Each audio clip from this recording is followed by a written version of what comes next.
Have you ever worked the night shift? That eerie time when the world sleeps, but you're wide awake? Tonight, I'm sharing 3 absolutely true stories from night shift workers who experienced things they can't explain. These aren't your typical ghost tales, these are real accounts from real people who were just trying to earn a living. But what they encountered during those lonely hours changed them forever.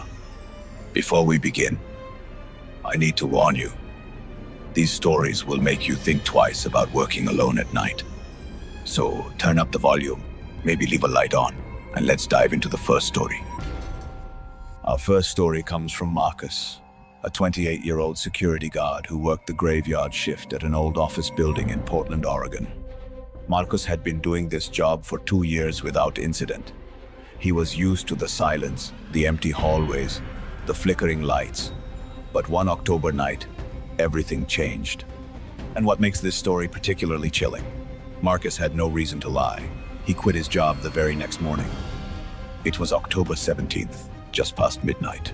Marcus began his rounds on the 7th floor, just like every other night.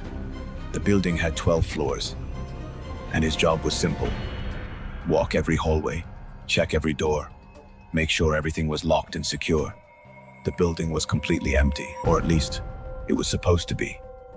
As Marcus stepped off the elevator onto the 7th floor, he immediately noticed something odd. The hallway lights, which were always on, were flickering at the far end of the corridor. Not unusual, he thought. Old building, old wiring. He made a mental note to report it in the morning and continued his rounds. But then Marcus heard it. Footsteps, not his own. They were coming from somewhere ahead of him, echoing through the empty corridor. Heavy footsteps, deliberate, walking at a steady pace. Marcus stopped moving. The footsteps stopped too. His heart began to race, but he tried to stay calm. "Security," he called out. "This building is closed. Identify yourself." Silence. Complete, suffocating silence. Marcus gripped his flashlight tighter and moved forward. Maybe it was a homeless person who'd snuck in, he reasoned. Maybe it was a late working employee he didn't know about. But deep down, something told him this was different. This was wrong. As Marcus approached the area where he'd heard the footsteps, he found himself standing in front of Office Suite 712. The door was slightly ajar. This was impossible. He'd checked this very door 2 hours earlier during his first round. It had been locked. Marcus knew it had been locked. He pushed the door open slowly, his flashlight illuminating the dark office space. Desks, computers, filing cabinets. Everything looked normal, except for one thing. On the far side of the office, near the window, one of the desk chairs was slowly spinning. Not fast, just a slow, deliberate rotation, as if someone had just gotten up from it. But there was no one there. No draft, no air conditioning running at this hour. Just that chair, spinning in the darkness. Marcus backed out of the office, his training telling him to investigate further, but his instincts screaming at him to run. He chose to trust his instincts. He closed the door firmly and continued down the hallway, moving faster now. But the footsteps returned. This time they were behind him, matching his pace exactly. When he sped up, they sped up. When he stopped, they stopped. Marcus spun around, shining his flashlight down the corridor. Nothing. Empty hallway. He took a deep breath and headed for the stairwell, deciding to skip the rest of this floor. But as he reached for the stairwell door, he heard something that made his blood run cold. A woman's voice, barely a whisper, coming from somewhere close behind him. "Don't leave yet. We're not finished with the rounds." Marcus didn't look back. He threw open the stairwell door and ran. Marcus made it to the ground floor and straight to his security desk. His hands were shaking as he reviewed the security camera footage from the 7th floor. Here's where this story gets even more disturbing. The camera showed everything exactly as Marcus described, except for one crucial detail. On the footage, the office door to Suite 712 never opened. The chair never spun. And most terrifying of all, on the recording, Marcus appears to be running from absolutely nothing. But he heard it. He saw it. And that's why he never went back. Now, Was Marcus experiencing something paranormal, or was it something else entirely? We may never know. But let me ask you this, would you have gone back? If that story unsettled you, I need to prepare you for what comes next. Because our second story takes place in a location that millions of people visit every day, usually feeling completely safe. But for one night shift worker, this familiar place became the setting for something truly unexplainable. Let's talk about Sarah's experience. Around 2 a.m., Sarah was mopping the second floor near the old fountain, a landmark feature that had been in the mall since it opened in 1982. The fountain had been turned off for years, drained and filled with decorative plants instead. As Sarah cleaned nearby, she heard something she'd never heard before in all her months working there. Music. The music was faint and tinny, reminiscent of the sound of an old music box or carousel. It was coming from the direction of the fountain. Sarah approached slowly, her mop still in hand. The music grew slightly louder, and then she saw something that made her stop breathing. The fountain, the bone-dry fountain that hadn't held water in over a decade, was flowing. The crystal-clear water cascaded over the tiers, resembling its original appearance when the mall first opened. And in the reflection of that impossible water, Sarah saw something moving. In the fountain's reflection, Sarah saw the figure of a child. The girl, who appeared to be 7 or 8 years old, was dressed in what appeared to be a dress from the 1980s. The girl appeared to be playing near the fountain's edge, just like any child would. But when Sarah looked up from the reflection to see the child directly, there was no one there. Only when she looked back at the water could she see the little girl. Sarah's rational mind tried to make sense of this. Trick of the light? Reflection from somewhere else? But then the child in the reflection turned and looked directly at Sarah. Sarah heard a clear, unmistakable voice, even though no one was speaking. "Have you seen my mom? We were shopping, and I can't find her." Sarah stumbled backward, knocking over her mop bucket. The clattering sound echoed through the empty mall, and just like that, the water stopped. The fountain was dry again. The music was gone, but Sarah knew what she'd experienced. Sarah reported what she'd experienced to the mall security that night. They reviewed the camera footage. The camera showed Sarah standing by the fountain, backing away suddenly and knocking over her equipment. But they showed no water, no child, nothing unusual at all. Frustrated but also terrified, Sarah did her research the next day. The information she discovered deeply disturbed her. In 1987, a 7-year-old girl had indeed gone missing from that very mall. She had been shopping with her mother when she wandered off and vanished from sight. The case had never been solved. The girl's disappearance had happened right near the fountain. This was the very same fountain where Sarah had first heard the music. This is the same fountain where Sarah had witnessed the reflection, where she'd heard that heartbreaking question, "Have you seen my mom?" 2 stories down, 1 to go, and I saved the most disturbing for last. This final account not only entails an unexplainable incident, but it also involves multiple witnesses. This incident left tangible evidence in its wake. This episode is the story of what happened at County General Hospital during the night shift of December 8th. And I'm warning you now, this one is different. This one will stay with you long after this video ends. County General Hospital is a level 1 trauma center serving a city of over 500,000 people. The night shift in the emergency department is always busy, but on December 8th, things were unusually quiet. Some of the nurses later commented that it was too quiet. The overnight team consisted of Dr.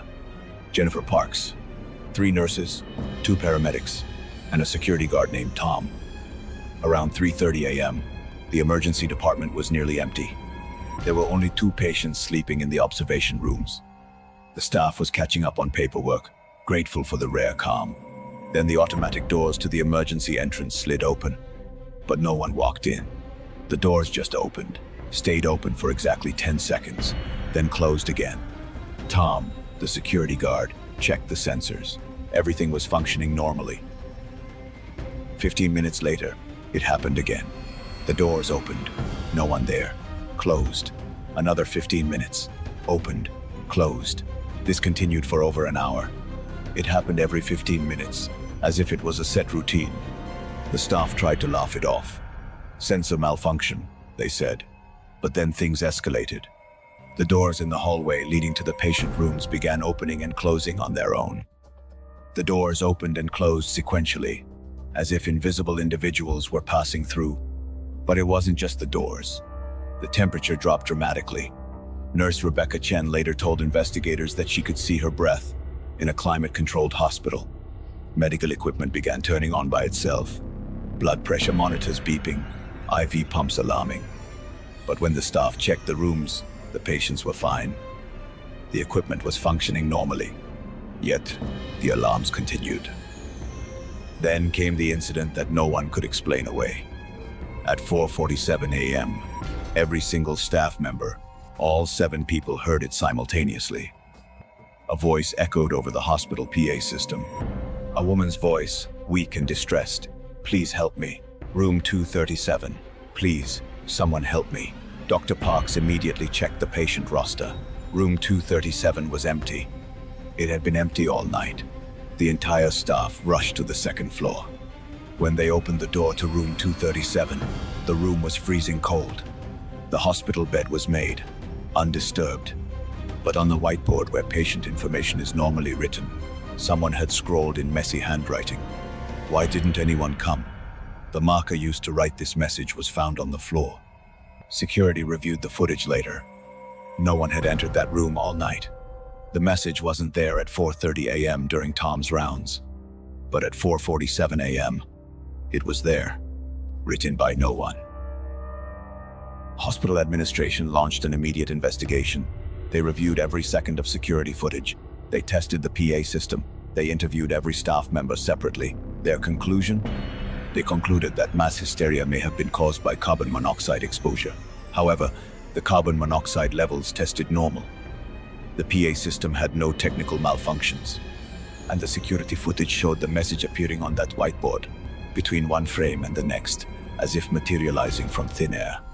But here's what makes this story truly haunting. When the hospital's historical records were examined, they found that in 1973, a patient had died in room 237 after calling for help repeatedly. Overwhelmed that night, the nursing staff failed to respond promptly. The patient's name was Margaret Holloway, and her death had occurred on December 8th. She passed away exactly 50 years prior to this incident. None of the staff who worked that night returned to County General. Dr. Parks transferred to a different hospital. The nurses requested departmental changes. Tom quit security work altogether. The hospital administration quietly had room 237 converted into a storage closet. It's no longer used for patients. The official report cited unexplained environmental anomalies. But those who were there that night know what they experienced. They know what they heard. And they know that sometimes the dead don't rest.